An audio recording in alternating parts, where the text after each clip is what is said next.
Berikan sorak-sorai bagi Allah kita yang luar biasa. Haleluya.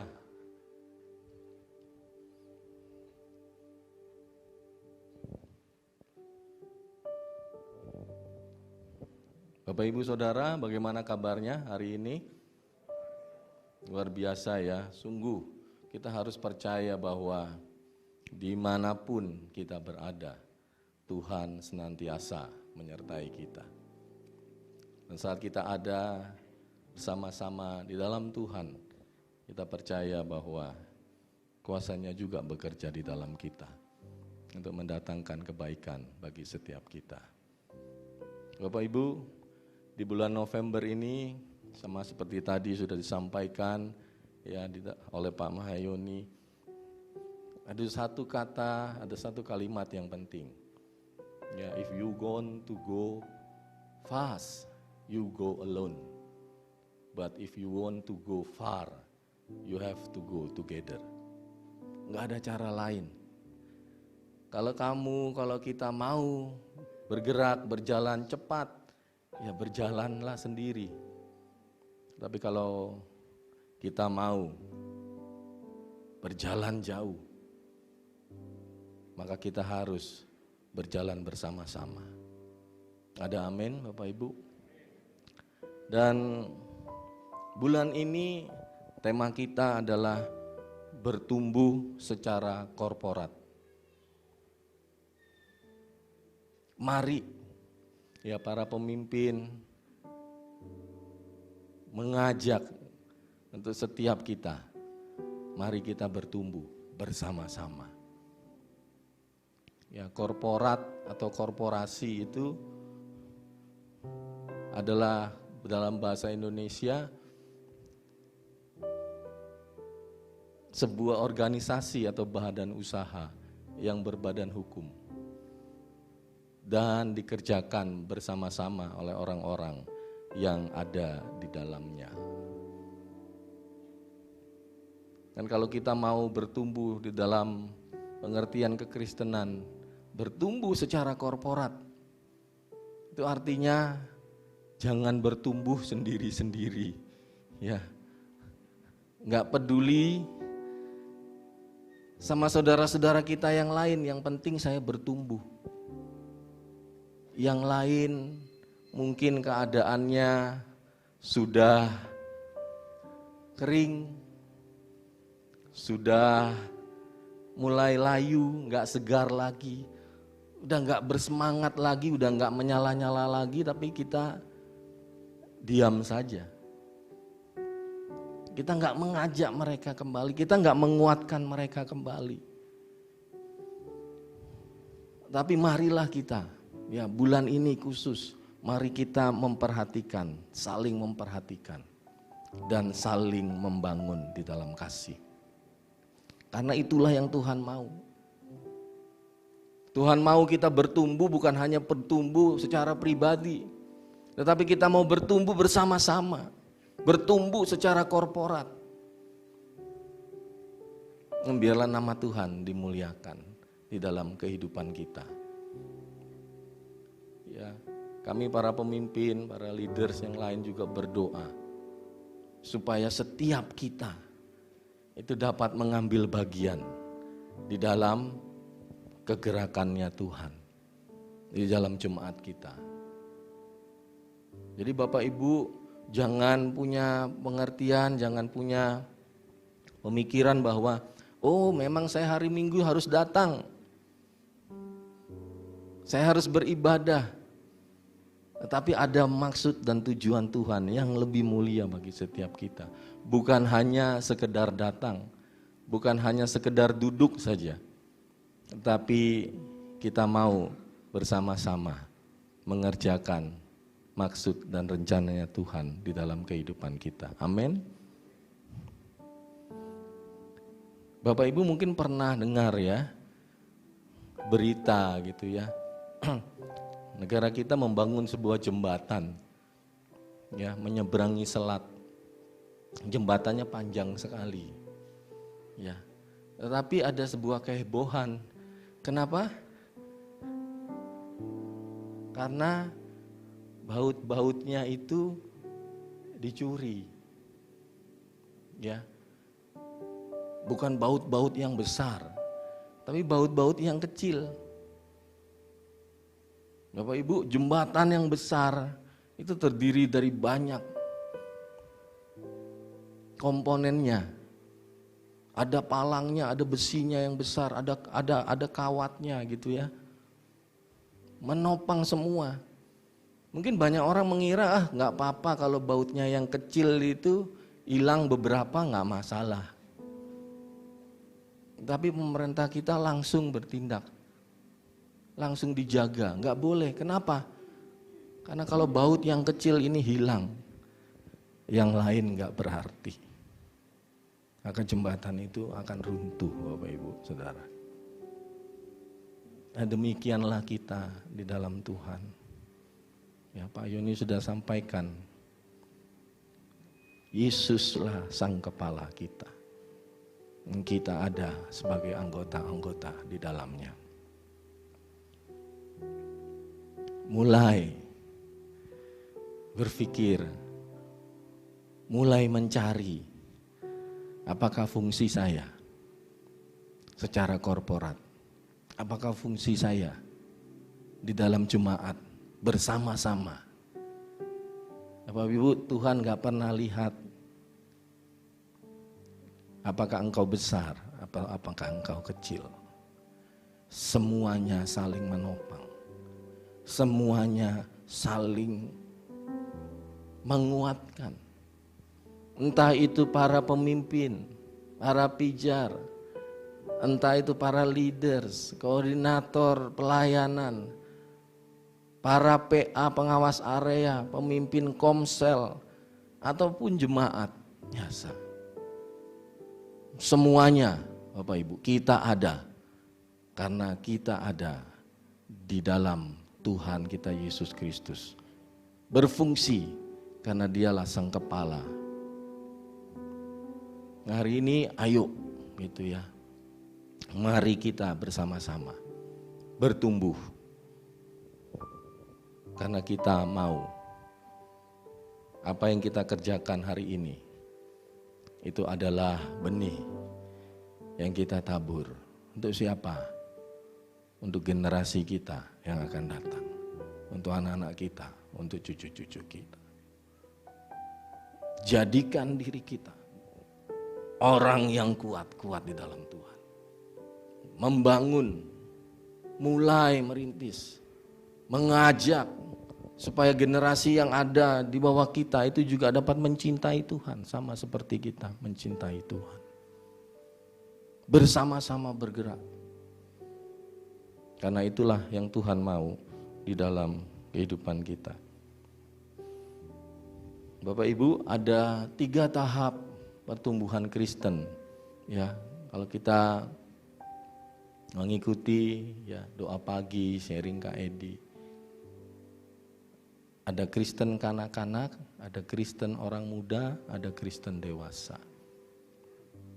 Maksudnya ini bukan saja sebuah perjalanan rohani, tetapi ini adalah pertumbuhan rohani.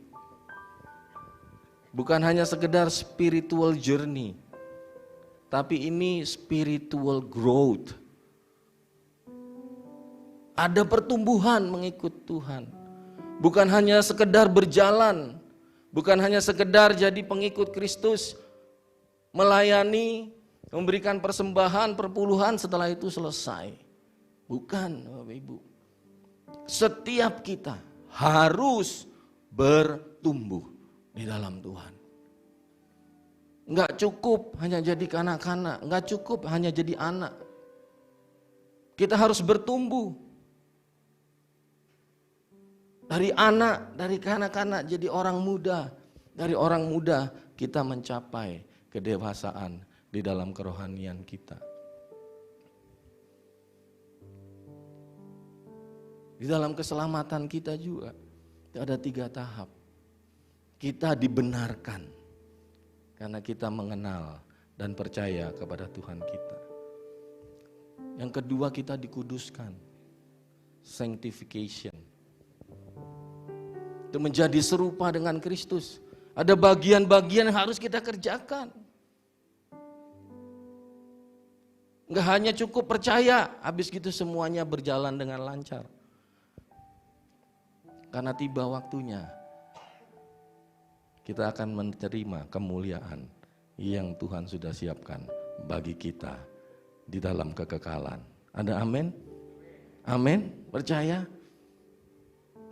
Mari, jangan berdiam diri, tapi kita harus bertumbuh. Bertumbuh bersama-sama, bukan hanya secara individu.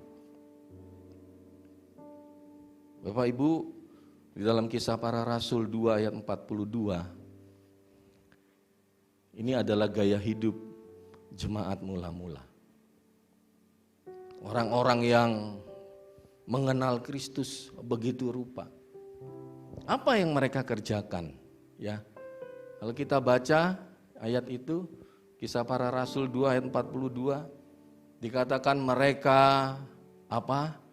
Bertekun di dalam pengajaran rasul-rasul dan dalam persekutuan, dan mereka selalu berkumpul untuk memecahkan roti dan apa Bapak Ibu? Berdoa. Hari-hari ini apakah kita sudah berdoa? Sebelum kita berangkat atau tadi pagi kita bangun, ya, yang kita cari apa Bapak Ibu? HP kita, atau kita mulai mencari Tuhan, berdoa. Nah, ini jemaat yang mula-mula.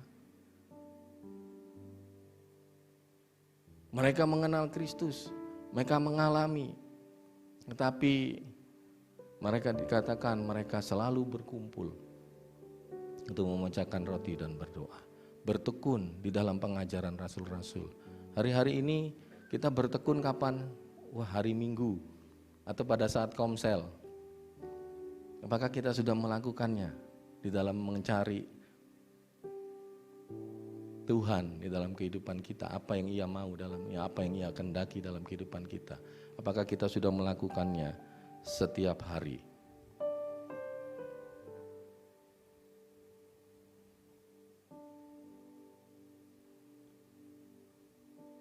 Jadi cara hidup jemaat mula-mula, mereka bertekun yang pertama di dalam pengajaran rasul-rasul. Mereka bertekun di dalam persekutuan, berkumpul memecahkan roti dan berdoa. Oleh karena itu,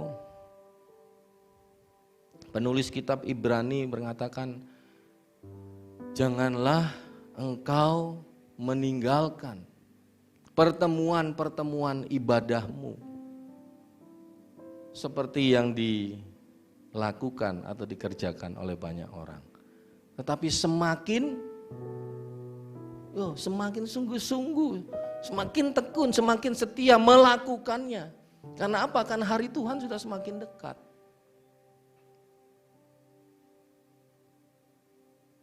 Mari Bapak Ibu, jangan tinggalkan pertemuan-pertemuan ibadah kita.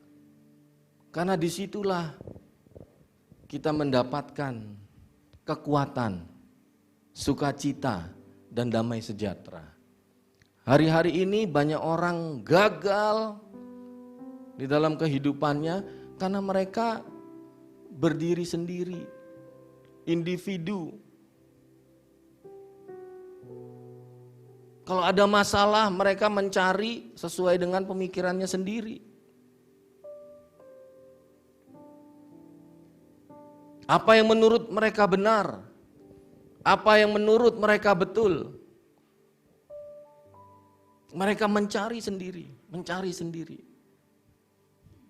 Tetapi kalau kita lihat cara hidup jemaat mula-mula, enggak begitu. Mereka berkumpul, bertekun di dalam persekutuan. Dan kita mengucap syukur bahwa kita ada di dalam komunitas. Ya. Saya mengingatkan kembali visi misi gereja kita. Menjadi murid Kristus. Melalui apa Bapak Ibu? Melalui komunitas sejati. Nah, Bapak Ibu, apakah kita ada di tengah komunitas hari ini? Atau kita masih hidup individu? Kita masih hidup sendiri-sendiri. Ayo, mari kita mengerjakan pekerjaan Tuhan, kegerakan Tuhan melalui komunitas, bersama-sama. Karena di dalam komunitaslah, di dalam persekutuanlah kita bisa menghidupi gaya hidup saling mengasihi, saling menguatkan, saling menolong, saling membangun, saling menegur. Jadi kalau Bapak Ibu punya masalah, jangan pergi dari rumah. Rumah kita, keluarga kita itu ada di sini. Kita bersama-sama datang kepada saudara-saudara kita, datang di dalam komunitas, berdoa bersama-sama. Saya percaya ada kuasa Tuhan dan mujizat Tuhan dinyatakan di dalam komunitas persekutuan dan kehidupan berjemaat kita, Bapak Ibu.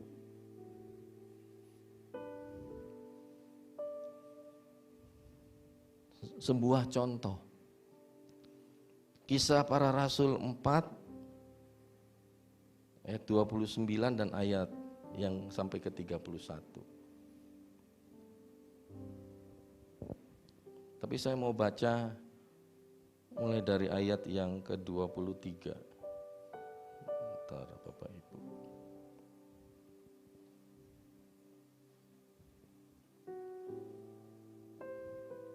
Perikopnya doa jemaat. Doa korporat.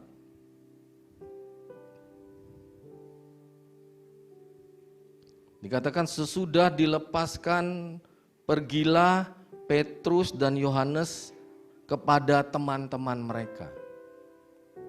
Lalu mereka menceritakan segala sesuatu yang dikatakan imam-imam kepala dan tua-tua kepada mereka. Jadi kalau kita baca di Kisah Para Rasul pasal 3, itu Petrus dan Yohanes menyembuhkan orang lumpuh. Orang yang lumpuh dari sejak lahirnya. Dan orang itu sembuh. Ya, orang itu berdiri meminta-minta gitu. Dan kemudian pada saat Petrus lewat, seperti biasa dia meminta. Tapi Petrus bilang, emas dan perak tidak ada padaku, tetapi apa yang kupunyai, kuberikan kepadamu. Dan dia berkata, demi nama Yesus Kristus, orang Nazaret itu, bangkit, berjalanlah. Bapak Ibu, pertanyaan hari-hari ini apa yang kita punya? Dapatkah kita berkata sama seperti Petrus, emas dan perak aku enggak punya, tapi yang aku punya, kuasa yang Tuhan berikan di dalam kehidupan saya. Jangan kita berkata sebaliknya, emas dan perak aku punya, tapi kita enggak punya kuasa. Kita kehilangan Yesus. Mungkin kita miliki banyak hal, tetapi kita kehilangan satu-satunya yang berharga. Tuhan kita, Yesus, dan kuasanya. Karena itu Petrus dipanggil ya kepada tua-tua. Petrus dipanggil di dalam mahkamah. Dikatakan kepada imam-imam, ditanyain terus. Tapi akhirnya ia dilepaskan. Dan menceritakan setelah itu mereka datang kemana gitu. Mereka nggak pergi, takut gitu ya kan. Karena baru ditanyain nih gitu. Waduh, Sudah ditanyain macam-macam, maka mau ditangkap. Tapi dia pergi kepada teman-temannya. Dia pergi kepada saudara-saudaranya yang seiman.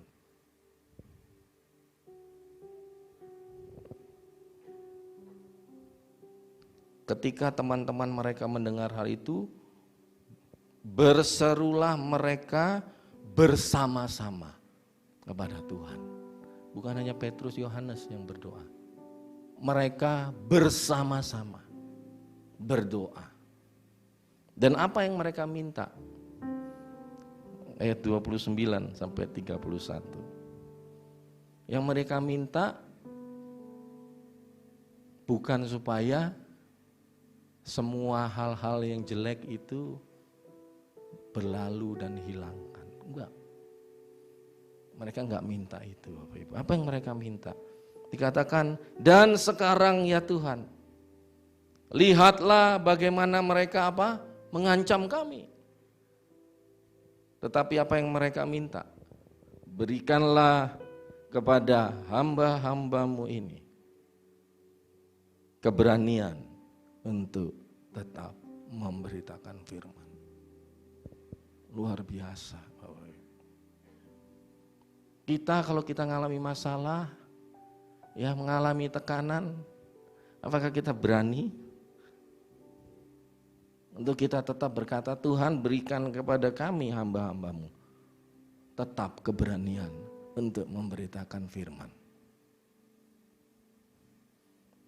Yang kedua apa?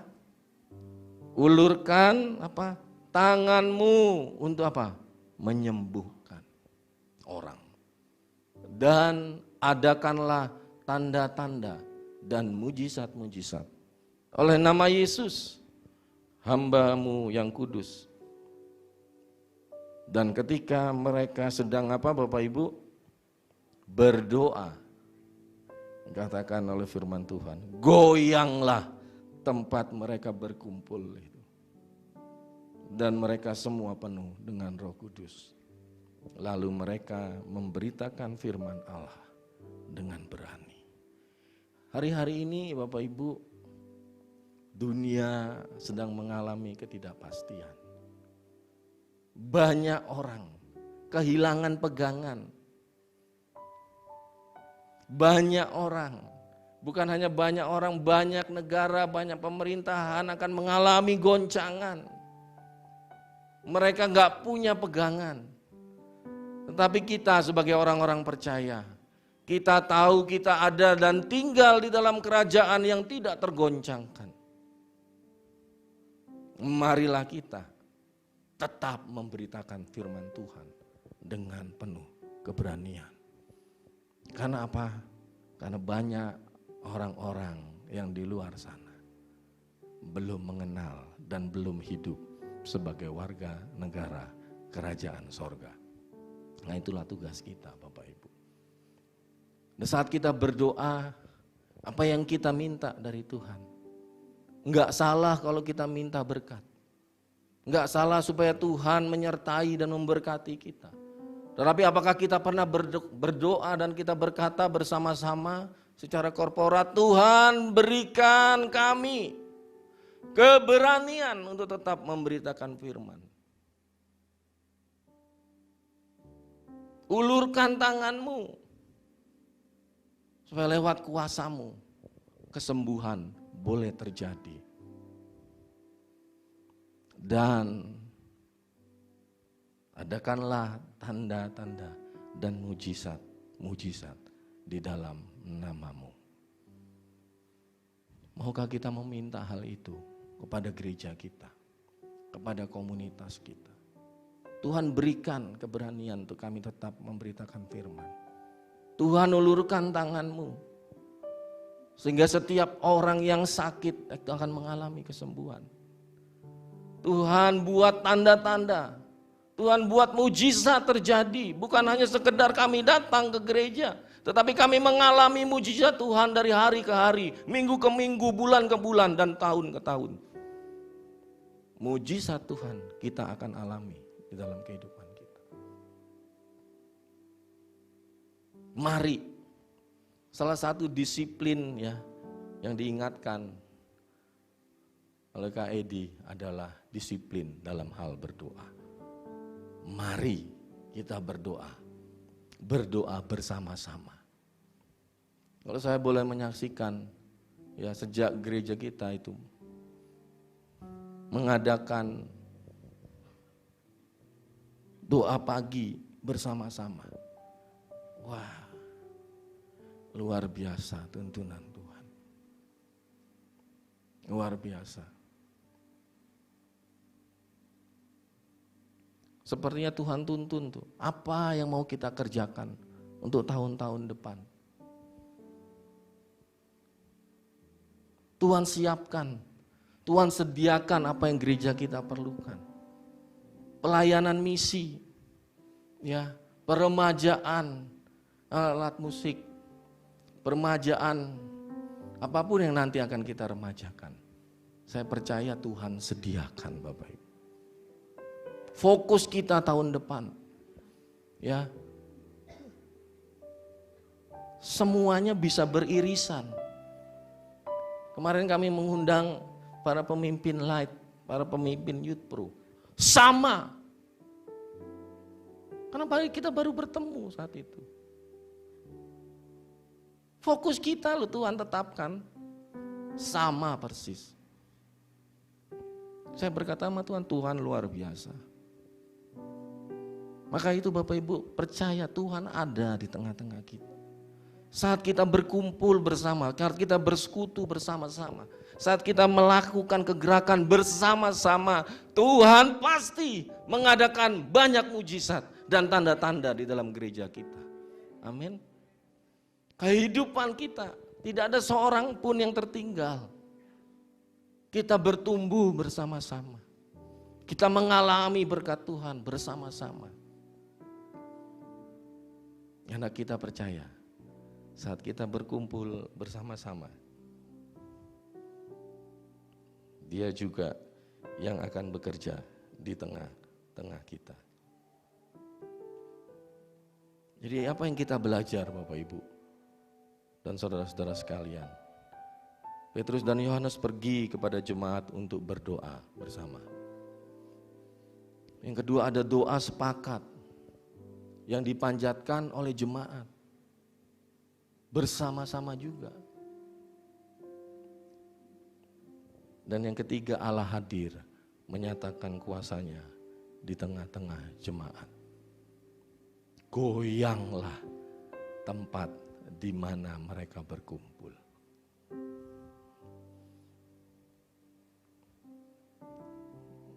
Dua Tawarikh 7 ayat yang ke-14.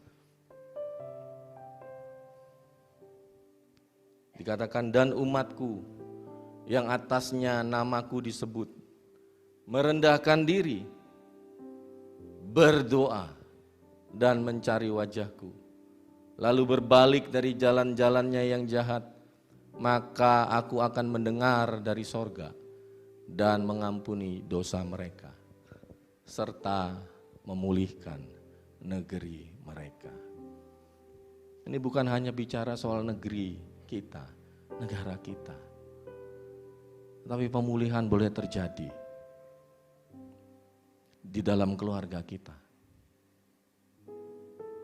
di dalam komunitas kita, di dalam gereja kita. Asal katakan apa? Umatku. Umatku mau apa? Merendahkan diri, berdoa, mencari wajahku, kata Tuhan. Maukah kita melakukannya hari-hari ini? Maukah kita merendahkan diri?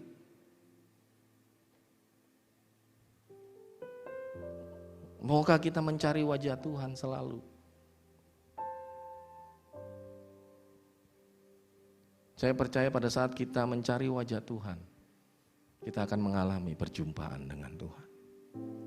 Dan saat kita berjumpa dengan Tuhan, kita beroleh anugerah. Kasih karunia-Nya tercurah bagi kita. Berkat-berkat-Nya tercurah bagi kita. Bukan hanya secara individu, tetapi secara korporat, bersama-sama Tuhan akan limpahkan berkat-berkat-Nya buat kita. Berkat jasmani dan berkat rohani.